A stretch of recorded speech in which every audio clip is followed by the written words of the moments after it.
Hello and welcome to our first Spotlight webinar of 2020. Thank you for joining us today. My name is Michelle Jolly and I'm the Brand Marketing Manager for FCM.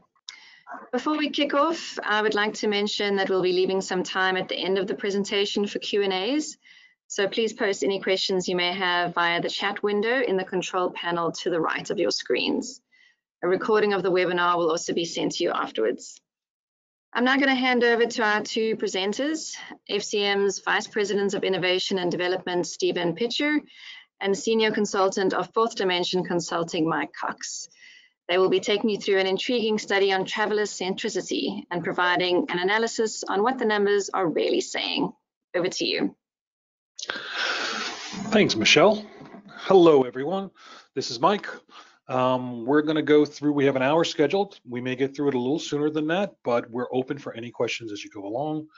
We're going to test a few assumptions in this meeting.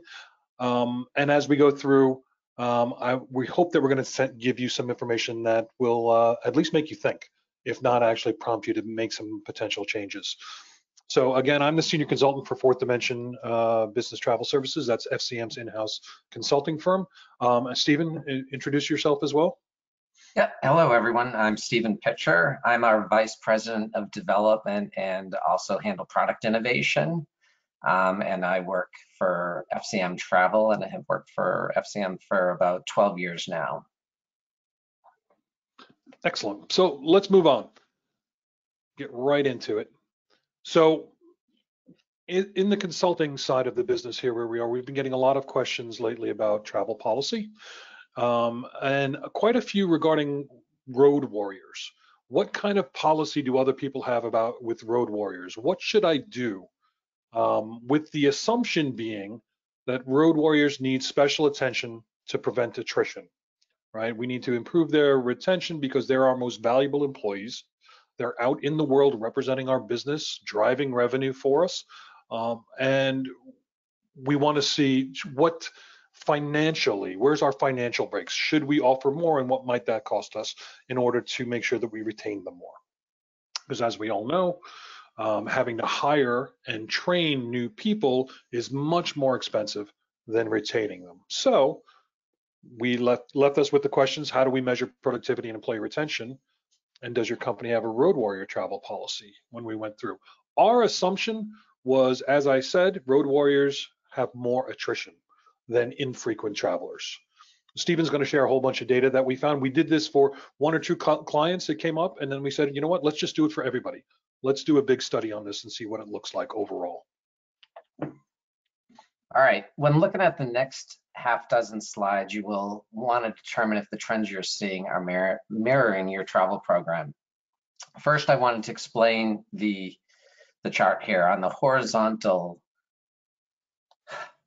axis, we have segmented the frequency of travel into two different categories. The first category is the number of distinct months a traveler travels a year. So as an example, if you travel twice in January, once in February, once in June, and 2 times in November, that would mean that you traveled 4 distinct months and you'd fall into the category of 4 to 6 months. The second number on this is the total number of tickets. And this also can be used interchangeably with the number of trips that somebody has taken. And then on the vertical axis, we're calculating the average tenure. So we're taking a snapshot of the travelers who have left their company. This number is based on what we have captured in our traveler profiles. Now, some of these people might have been with the company a little bit longer, but it's once we've started capturing the data. So the first thing you can look at. If I'm gonna jump in here. So it's basically when a company sends us the employee information to create a traveler profile, we use that as the start date. And when somebody leaves the company, we consider that a termination date or an end date for that traveler profile tenure. So that's what we're measuring here. There are people who have been with the company before they came to us and will be with the company afterwards. The people who are still employed are not part of this subset. This is the subset of people who have actually left the company during the tenure with FCM. Yeah, thanks, Mike. So what we're seeing here in the trend is that the more that you're traveling, the more months that you travel during the year, and the more tickets or trips you take, the higher the trend. There's about a 45-degree trend difference here in terms of how much longer the average tenure is with travelers who tend to travel a lot more. So And now actually, we're going to go back one more, Stephen. Sure. I'm sorry. You'll see we're going to do this a lot. Or when I say we, I mean me. If you notice on the far right hand side, the 1 to 3 months and 30 plus trips, so very low tenure. That means they've made 30 trips in between 1 and 3 months. So that's a high on the road sort of burnout. And you notice their tenure is really low compared to people who have taken 30 plus trips, but it's spread out over a year. So that's the type of thing that we'll be looking at. Exactly. Thanks. All right. So the next area we looked at was segmenting based on traveler profile, segmenting the staff. So we segmented them into 3 different categories, one being support staff, another being middle management, and another being senior level management. And again, the trends that we're seeing here that you can see across the board is the more travel somebody does, whether you're support, middle, or senior management, the more travel somebody does, the longer the average tenure tends to be. So you're looking at somebody who travels 1 to 3 months a year as a little over 2.5 years to somebody who travels 9 to 12 months a year, being close to 4, the average tenure being 4 years. I just wanted to bring in on the lower matrix business class travel and the percentage of trips that are business class. So doing the same segmentation and just looking at it across the support staff, middle management, and senior management, you're going to see that the senior level management overall tends to do a little over 4.5 times more business class travel. What we're saying here is, even though you're seeing a correlation, you don't see a correlation to 4.5 times more with senior level management. We're not telling you to go out and tell your senior level managers that they shouldn't fly business class, or you might be looking for a new job. What we're just showing you is just that that there isn't necessarily a correlation to the average tenure when looking at business class travel. And we came up with these distinctions based on employee titles. So Yeah. a lot of the profiles have titles that come across, and we categorize them: director and manager, coordinator and assistant, CEO, CFO, VP, et cetera. We categorize those in here. If they were a blank, we left the blanks out. Yeah. And to further support this is done with millions of records. Similar to the last slide, we just wanted to do a segmentation of VIP versus a non-VIP employee. So again, the more travel equals a longer tenure, as you're seeing. So the no means that they're not a VIP, yes means they are a VIP. There's not a lot of variation in terms of the average tenure, and whether somebody's VIP or not VIP, there's no significant change. But the trend again is the more somebody travels, the longer the average tenure. And again, I wanted to point out the business class for a non-VIP versus a VIP traveler. So you're seeing that the VIP traveler again has well over five times as much business class travel as a non-VIP, but that doesn't correlate into a higher average tenure. All right, the next category we're looking at is traveler birth year and generation. So when looking at the line chart, the axis, you're going to see the axis here. You've got the birth year and the generation. The vertical axis is the average tenure. And starting in 1956, you're going to see that the average tenure is close to 4 years. And then there's a steady decline all the way to the birth year of 1996, which is a little under a year.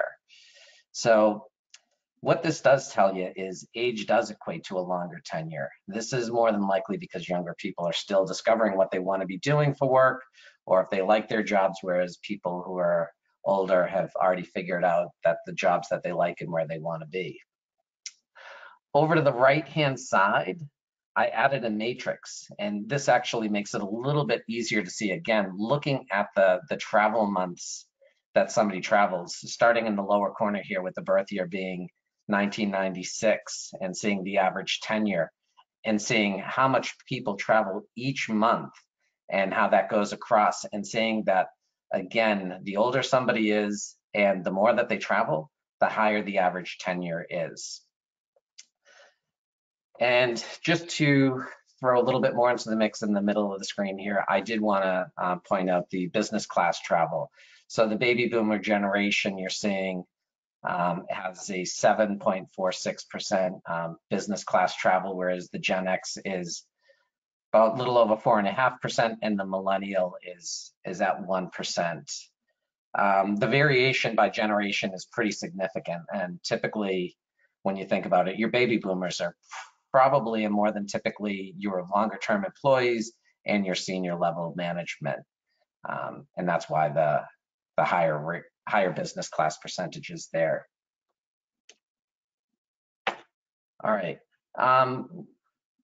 We wanted to look at our top 50 clients who have been with us in trading for at least the last 4 years. And we wanted to look at, and this is all, these top 50 clients are ranked by each area is ranked individually by the amounts of what we have here is economy travel, international travel, same day travel, and I'll run through this in a few seconds, 5-day trips, high impact travel, and trips that are over 3,000 miles.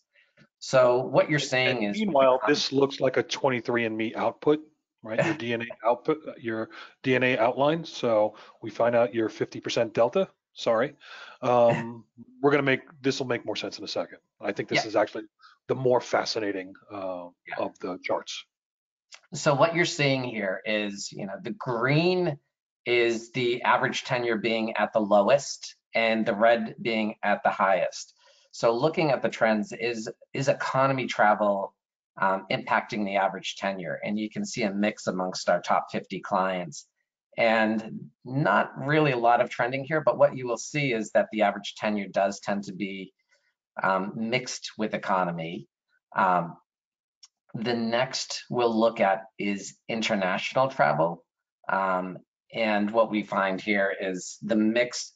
This is, again, based on how many trips people take, is that our higher clients have a higher average tenure, but from a mixed percentage, you're going to see that the greens are pretty much in the middle, and that some of your yellows and reds and oranges are on the high end. And those yellow, orange, and reds are your higher average tenures. So I also wanted to look at same-day travel. And same-day travel means that basically this means you took a flight that departed from home and arrived back home the same day. And typically when people fly in the same day, the departures are very early in the morning and the return flights are very late at night or later in the evening. And you can see with this that there's a significant difference in terms of average tenure, even though the top one being one of the higher. Most of the green is at the top in terms of average tenure, and then you're getting your yellows and reds at the bottom. I'll go through a little bit more analysis on this at the end, but just running through and just giving visual observation on the surface right now. For 5-day trips, this basically means you departed on a Monday and returned on a Friday, or departed on a Sunday, returned on a Thursday. And this is how many of your trips are 5-day trips. And so again, looking at average tenure, it's the higher tenure tends to be a little bit more at the top. You can see the green in the middle is the lower tenure. And then when we look at also high impact travel, and I look at high impact travel as being same day percentage trips, 4-day trips, and 5-day trips. So again, in terms of how many of the trips are high impact, you're seeing a lot more green at the top of the matrix here. And then you're seeing more yellow and red to the bottom of the matrix here in terms of tenure. So again, more high impact travel does equate to more of a turnover in terms of this matrix. And then lastly, just wanted to look at trip miles and how many trips are over 3,000 miles. And again, the mix, you're going to see just a little bit more in the middle here is where your green sits, but you've got some yellow and orange on the high end, yellow and orange on the low end. So what I wanted to do right now is just really segment the top 25 in each area to the bottom 25 in each area and look at the average years. So with economy, the top 25 average 3.29 years, whereas the bottom 25 average 3.95 years. And so there's a little bit longer tenure with less economy travel. Now we look at international travel. The top 25 have almost just close to 4 years of average tenure, whereas you're on the a little bit more on the bottom end of the spectrum with the international travel being 3.36 years. And then we have same day travel, 3.19 years for the top 25 versus the bottom 25 is over 4 years. And then we have 5-day trips, which is 3.9 years. And then the lower bottom 25 is 3.34 years. So there's a little bit of a difference there as well. And then we look at high impact travel, top 25 versus bottom 25. You've got a little bit of a variation there where your top 25 is 3.5 years tenure, whereas your lower portion is 3.25 years tenure. And then not a lot of variance when it comes to mileage. But the most significant one here was average years. So same day travel we find has the most significant impact on average tenure. So the bottom 25 has a 27% longer tenure than the top 25% there. All right. And I think actually go back. What I think this is fascinating here is that should tell you you need to look at your travel stats and say, okay, how does this hold for my company? Is this the key? But what I think is really interesting is sort of the first, second, and fourth one as well. If you look at high economy has got a lower, if you're 100% of your trips are in economy, you have a lower retention than people who are allow for more premium class travel, right? There's a pretty significant difference there between those two. Same with the international. The more international travel you have, the higher your retention. And even the 5-day trips, which I think probably correlate pretty well with the international trips, you have a higher retention than you do if there are fewer of them. So to me, this is building engagement. Like, am I doing something that's cool and interesting? I'm flying in business class. I'm going internationally. It's an extended trip.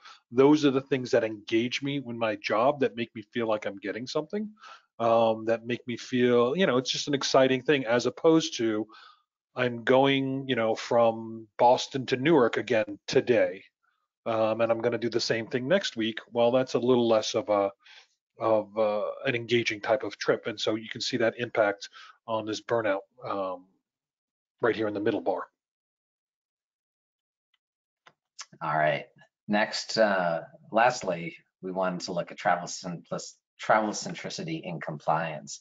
First, we're looking at hotel leakage, and this hotel leakage is based on number of trips. So when we look at, it's not based on number of hotel nights, we're looking at trips. So if you're seeing the first category up here being 62, basically means 62 out of 100 trips have hotel leakage. So what we're seeing is we've again segmented things into the amount of travel somebody does. So the more travel we're seeing with travel months, how many months somebody travels, and then also how many trips that they're taking, it's significantly different in terms of hotel leakage. So the leakage really drops when somebody travels a lot more. And by leakage, we mean overnight trips where a hotel, which does not have an accompanying hotel reservation through the TMC, through the agency. So these are people booking direct or making their own arrangements. So that's what we would call leakage on this, just from a definitional perspective. So in the first one, 62% of those trips out of 100 trips in that cohort, 62 of those trips will not have accompanying hotel reservations in the system. So it has implications on duty of care. Certainly has implications on sourcing. So you don't know where all your people are. You don't have good data, so you can negotiate with it. So that's an interesting piece. But that's how we define leakage. Yeah. Thanks, Mike. Then we segmented this by generation, so the ages. You can see that there's not a lot of hotel leakage by the generation. Millennial maybe just a slight bit more, but nothing really that significant. And then we also looked at in employee grouping. Is there a difference between support staff, middle management, senior management? And again, nothing significantly different. When we look at the leakage being a little bit lower, you could think of it as travel arrangers booking travel for road warriors or people who have a higher frequency of travel, and travel arrangers, travel bookers tend to be more compliant than the travelers themselves. So the impact on these numbers could be the fact that people are booking the travel for the traveler who's going out there where there's a lot more travel happening. It could also mean that because they are traveling so much, they don't have the time to go and book direct all the time. They want someone to do it, so they have the travel agency do it for them as well. If you're on the road all the time, you don't need to make 2 phone calls or 2 reservations. They'd rather have it all done once, and they probably know where they want to stay as well. So they're probably more directive with the travel agent or through the online booking tool to say, and I'm going to stay at this, I'm going to take this flight, and I'm going to stay at this Hilton because I always do. Yeah. You could bring in another factor of looking at reoccurring trips or people going to the same locations, and do they know the hotels that they want to stay at? Also, people who have a higher frequency of travel, having a rapport with their travel manager and advising for preferred hotels that they should have in their programs. All right, the next area is travel exceptions. When we look at an exception, this is based on trip numbers and not based on dollar amounts. So how many times has somebody violated a policy that you have in place? And again, segmenting this information by the frequency of travel, not a lot of variation based on the amount of travel somebody does. So again, the tickets, how many tickets somebody has, or how many trips they've taken, not a lot of variation. A little bit more for the people who are taken more than 20 trips, but it's nothing overly significant. And then again, looking at this segmented by generation. So when looking at baby boomers and Gen X's, it's just a little bit higher than the millennials in terms of exceptions. Where we see the most significant difference is really in employee grouping. So the middle manager and the support staff are very similar, but you're seeing that the senior level management is about 29% higher than support staff and about 27% higher than your middle management. So this could be attributed to the fact that most companies don't have a VIP or senior level policy in place. And so that's where the violations could come in, or you could have your senior level people just say, I'm doing this and I'm going to do whatever I want to do. So this was a number that was pretty significantly higher. It's, close to, you're looking at maybe about 40 to 45% higher than the other areas. All right. So we came in this with the hypothesis that road warriors have a higher attrition rate, and maybe not everyone on this call shares it, but that was certainly what I hear a lot in the industry. And it does not seem to be the case, at least when they're working with FCM. Maybe just working with FCM makes them want to stay longer. That's possible. But given the case that this is, if this is the story with the road warriors, what implications does this have for you in policy? Should you change the travel policy? Should you make adjustments to them? And then really at the end of the day, what is really driving this? Our hypothesis is that, and actually you can go to the next slide. I think this is where this is, that And this is a quote that Stephen found in Business Travel News from Elizabeth West, and I think this holds true. It's people who are on the road more, again, are representing their company. They are engaged in the company. They are presenting it to other, whether it's clients or suppliers or in the industry. They're representing their company, so it's more of them. It's more of them as that company, and it translates into more engagement and more commitment. Um, from this, that's what this data would suggest. And then the key points on here: traveler frequency does not correlate with higher attrition in the general sense. We've looked at, as Stephen showed, we looked at every client. There are some clients where attrition is indeed higher for road warriors, right? So that arrow slopes down to the right rather than up. But as a general rule, the trends are relatively strong here. And as I said, we're positing that more frequent travelers are more engaged with the company. So what I would suggest, if you find this interesting, is to work with your TMC, with the TMC to get this data out. This is relatively straightforward and easy data to get now. And then work with HR, because it'd be really interesting to overlay road warrior attrition and everybody's attrition with the company's overall attrition. And what does that do? If you say, we're going to allow road warriors to travel in premium economy domestically, and we know it's going to cost, let's just say $75 more on average per trip. Okay, that's got financial implications that are not necessarily going to affect tenure.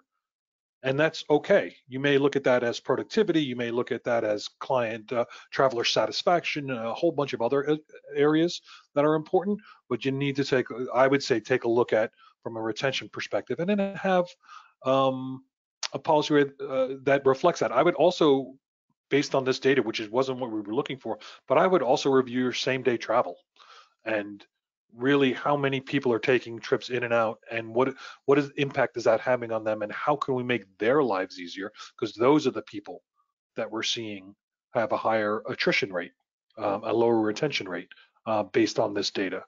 So you might find that to be a more compelling area of study. So moving forward from there, it goes from, we talk about class thresholds.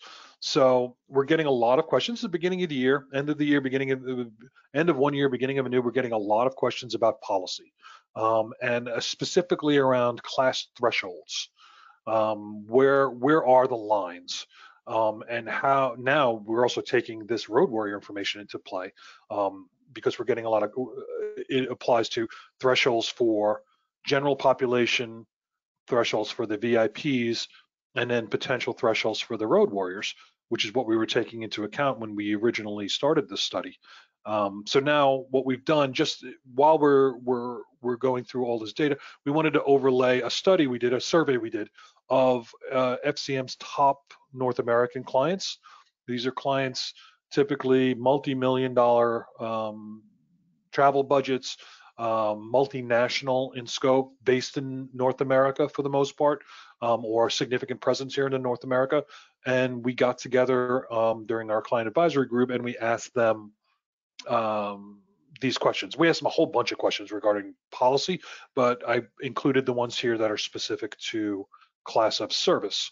So as you can see on the left, business class is allowed for which type of travel? 7% of our respondents said it's never allowed. And I'm actually seeing more of that lately, which I think is interesting. Mostly business class is allowed internationally. It's not even allowed domestically in much of them. So international for VIPs or international for all is where our buckets are. Not a huge surprise here, other than the never. I think the never is going to creep up a little more. What is your time threshold for allowing business class? You see the percentages are slightly different because I think people were figuring out the technology as we were going along. So 11% say it's business class is never allowed. The bulk is 6 to 8 hours. You can add 10 hours in there too, which is slightly lower. But the bulk, as you see, so you take a look at your policy and say, where do I fall in here? I should say these clients span a lot of different verticals, industry verticals. There's retail, there's manufacturing, there's consulting, there's legal, there's pharma, there's a whole bunch of them in there. So it's a really quite a wide range. We, if you're an FCM client, we can help you match your policy or benchmark your policy against people in similar industries for you as well. So you can use that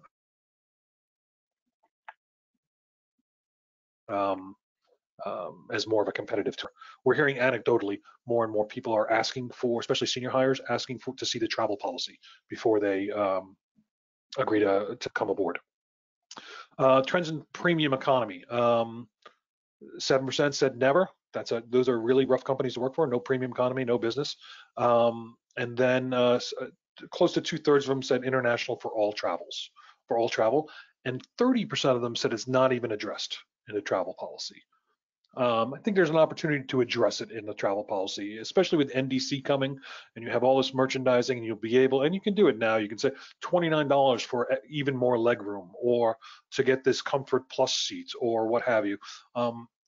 It's worth addressing, I think, in travel policies, whether they are allowed to reimburse that or not, or if they're allowed to take it if their status allows them to go up. A lot of policies I see just have no address. Just don't address it at all. So it's worth mentioning. And then the time threshold, again, it's 6 hours. The always an option, almost a quarter, surprised me. But I think those clients have really heavily, those skew more on the professional services level and also on the international level. And the other type of threshold, again, was some off hours, 5 hours, 7 hours, 3 hours. So there's a big mix in there as well. So I find this particular chart less helpful than the one on the left, which is a little more clear for us. The one on the right doesn't necessarily tell me a clear story. The next slide shows basic economy. I threw basic economy and lowest logical fare on one slide. Are you allowed to take basic economy fares? As you all probably know, basic economy typically doesn't allow for seat assignment or a carry-on bag, or sometimes they reduce the frequent flyer miles. You're in group 27 when you're boarding, so you have to sit on your bag, whatever it happens to be. So a lot of companies, as you see, 63% of the companies do not allow basic economy fares. They're also non-changeable, non-refundable. You're kind of stuck with them. So companies have made the decision that it's worth spending a little bit extra money to make sure we have the flexibility and the traveler has a little better experience overall. Although 13% of them have not addressed it in their travel policies at all as well. It's definitely something worth addressing because it comes up all the time. I'm sure every travel manager on this call has heard the complaint, but I found a cheaper fare. And when you look at it, it's a basic economy fare, and you need to do some more education around those pieces. So I threw in LLF, lowest logical airfare, just because I thought it was always interesting. So what do you log over the exception? So you remember Stephen's exceptions, 14%, 15%, whatever, of the trips have some sort of exception on them that we talked earlier. Those exceptions could be $5. It could be, depending upon what the policy says, over the lowest logical airfare. So I asked, how do you log it? What do you want to do? So 25% of them log every single exception to lowest logical airfare. If it's $5, if it's $2, they log it. Others do a dollar amount over LLF. So typically we're seeing $100 as the threshold for a domestic flight and $200 for an international flight, although those numbers can move up or down depending upon the company. So roughly two thirds of them have a dollar amount. Some of them just don't even log exceptions at all. I have no idea what the other is, to be honest with you, what that could possibly be from that piece. So I find it interesting. The next follow-up question to this, which we didn't have in the policy because it was too hard to construct, is logically what happens? Okay, so you log this exception, what happens next, right? So is it enforced? Is it reviewed? Is reimbursement refused? What level comes next? So we're doing a follow-on travel policy study that we'll probably have as another spotlight event, later in the year. That'll have a lot more detail as we go through all of those pieces. So in terms of the key points here, if your company's looking at your business or premium economy thresholds, you should FCM certainly has this, and I'm sure if you use other TMCs, they would have this as well. There's we have a financial model. We have a shift simulator that your account managers have access to and 4D has access to, where we could say, if I went from 6 to 8 hours for business class, what's the financial implication? If I went from 8 to 6, what is it? Or to 10, or if I eliminated it, or if I just kept it for VIPs, and we can model all this financial impact of what might happen for a change. And then you have to just take into account what the non-financial predictions would be. So if you are at 6 hours for a business class and you just eliminated it entirely, say no more business class, you'll save a ton of money. Question is, what non-financial implications are you going to get in terms of attrition, in terms of traveler dissatisfaction, in terms of productivity, et cetera. So you have to build a model for the non-financial impact of all of these things as well. And we can certainly help with that, but your TMC should be able to help along those lines to say, what would that look like? How much could we save, and is it worth it at the end of the day? And then this is my little bugaboo. I have a test the real world impact. If you make, and this doesn't necessarily apply to just class thresholds, it applies to anything in your travel program. If you make a change to your travel program, you need to have a baseline and document where you are today, where you want to get to, where you predict that this change is going to get you in 3 months, 6 months, a year, whatever. And then you need to measure it and say to yourself, honestly, did it actually create? Did I reach this change that I wanted? Did it actually happen? I see a lot of companies make changes to policy, but then don't measure the impact. They don't see, did it actually save us what it was going to save us? Or did it actually have this other non-financial impact in terms of traveler satisfaction? If you don't measure it, you can't manage it. You don't know why. If you don't see if you made the change, you don't know if you made a wise decision or not. So that's my little piece in terms of measuring and managing from those points. So I think we are 12:37. So we both, Stephen and I both talk very quickly, as you might have heard. And now we have some time for questions and answers, if you have any. Great, thanks so much. That was really, really insightful. We've got a couple of questions that have come through. If anyone has any further questions, please do pop them in the question panel. The first one we've got is a question on how do we really take these numbers and apply them to a traveler-centric policy for our organization? Excellent.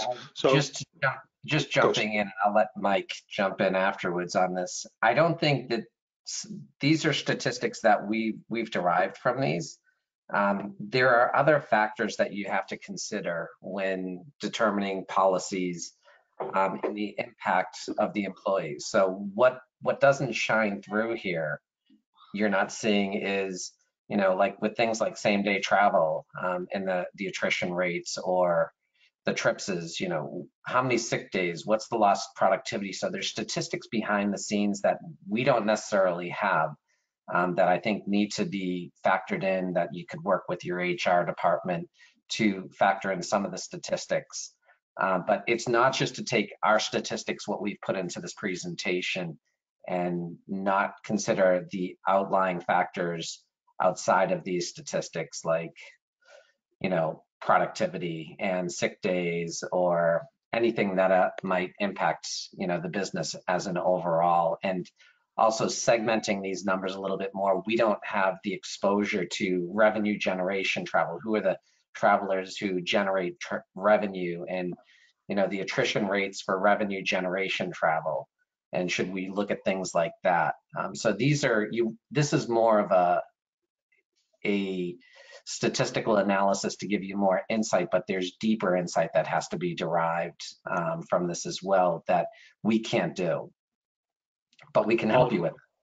I'll agree with that, and I'll say, we've seen a few firms who look at their road warriors, especially their salespeople, and match their revenue to their travel costs, and can make some adjustments for those.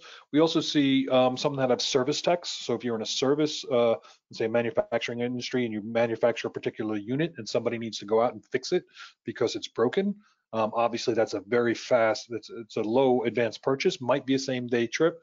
And those people are really valuable to people who are repairing things as well. So you want to take a look at the value to the company, not necessarily just simply just revenue value, but revenue overall. And again, this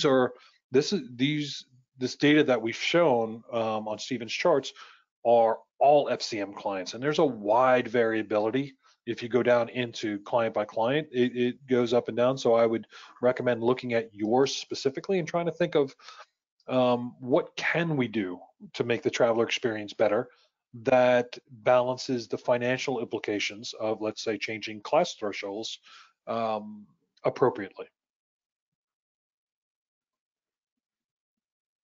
Perfect. So another one came in around the open bookings, and how do you recommend companies can better control and track open bookings?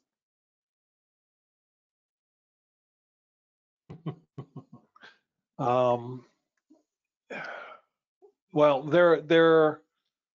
you need to do the analysis. You need to identify how big the problem is first, right? So what we do when we're looking at, and that goes to leakage, right? So we're talking about hotel leakage, but it could be air leakage, could be trip leakage, could be everything, right? So your first analysis it has to be how big is this problem? So you need to take a look at your expense data. How much are you reimbursing? How much are you paying for this travel versus how much of it is going through your TMC?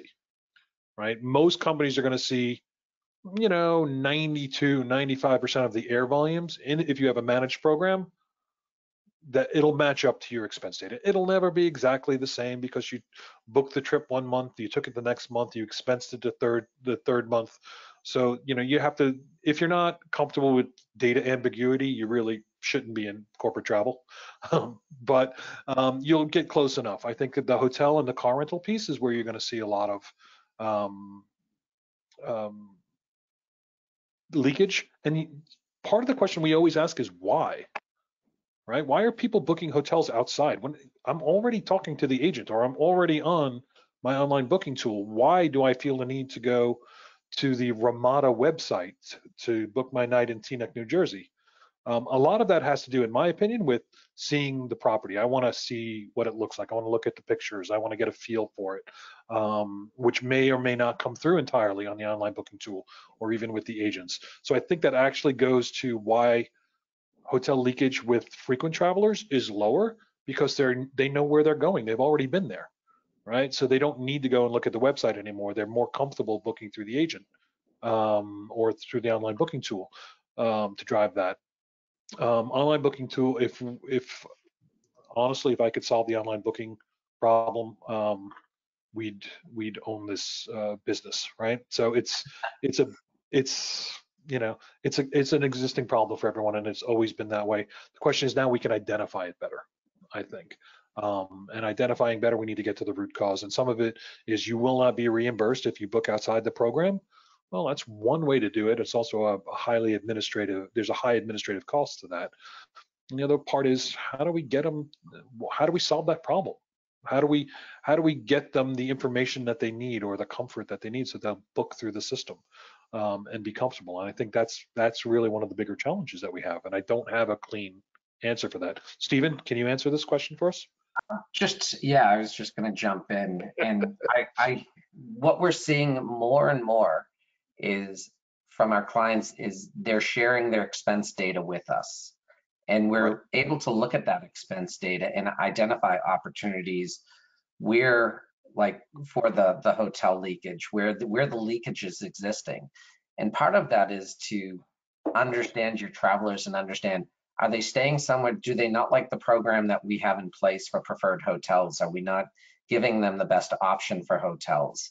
And seeing where the trends are existing. So we're seeing it more frequently now that clients are sharing that expense data, and then cross-analyzing that data with travel data is giving better insights to tell the story around the travel program and where the open booking is happening, and what, controlling it, understanding where people are booking outside of a TMC versus booking on their own. So that is, and that's where I would probably identify right now, is looking at the expense data and again seeing that. And I'll repeat it again, we're seeing it more and more where our clients are sharing that expense data with us and providing insights and showing where the opportunities are, where they might not have the preferred hotels. So, And one of the key things, one of the key tactics you can do with that is create a travel ID, a trip ID that flows from the reservation through to the expense report, because then it's easier to audit, right? We don't have to worry about, well, I have to put in some sort of fudge factor because I don't know the trips that were expensed in March, were they taken in January or February? This way, if you have the trip ID, you can say, okay, this is how much this trip was booked for. Here's how much I reimbursed. Hey, I reimbursed more because we're missing these elements to this trip. So I think that really makes it much better, much easier to audit. And then, as Stephen said, we can pull it all into Client Bank Connect, we can pull it onto a reporting system, and we can see that and really manipulate the data and then come out with some strategies to address it. Yeah, makes a lot of sense. What time for one last question that's come through. What do you see as the biggest current trend? Is it more towards traveler centricity or company centric travel programs? that's a good question.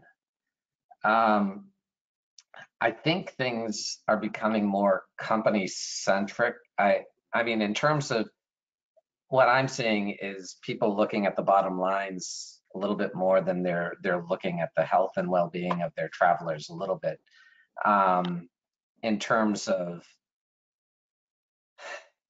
statistically, people are bearing down more on the stats, identifying every opportunity for savings, looking at the dollars and not looking at the people and the impact that travel has on people, and performance in terms of, as I was stating a little bit earlier, are people taking sick days? Are people less productive after travel? What impacts people? It's like, if you don't have a policy around, somebody can have internet on a flight, or, when are they responding to their emails? What's the overall impact by not, not being geared towards the traveler? So statistically, I'm seeing more and more companies looking more at opportunities for savings and trying to squeeze out every dollar for savings, and not necessarily looking at the traveler specifically. We do get models. People want us to identify, if they changed policy, what would it cost them? But we're not seeing policies change a lot, and there's not a high frequency of the changing of the policies. Statistically, on the back end, when we have all the policies of city rates and air rates, those policies, clients tend to give them to us, and they could be in place for years, yet the cost for hotels and air has gone up. So I think looking at statistics and making things more traveler centric is addressing those things more on a regular basis. But I'm seeing more stuff towards the company, and how do we save money for the company more so than how do we make sure that the traveler's comfort is important. Yeah, I'll echo that to a point. I mean, it may be a function of our positions and how we're interacting with people. I read a lot about enabling the traveler, and say another word for travel and centricity. But we're seeing, the number of clients, the number of companies who come to us and say, can you review my travel policy, or can you help me save money or drive costs out of my program, versus the number of companies who have asked us to do a traveler friction model to say, who are my at-risk travelers? Who are the people that are bearing the most sort of weight in terms of travel, so that we might want to look at them. We're getting some of those road warrior questions lately, and more so, frankly, than we have in the past. So maybe that does say we're looking at a little traveler centricity, but honestly, so many more companies are like, I need to take another 5% off. And where are we going to do that? And we're happy to help along those lines. But I would say it's certainly more from our viewpoint, from my viewpoint, it's more company centric than Traveler-Centric, despite what I read about in the industry trades. Yeah, I have to agree. Very interesting. Great, that's about all we have time for. Thanks so much to everyone who made the time to attend the Spotlight today. We will be sending through a recording of the webinar.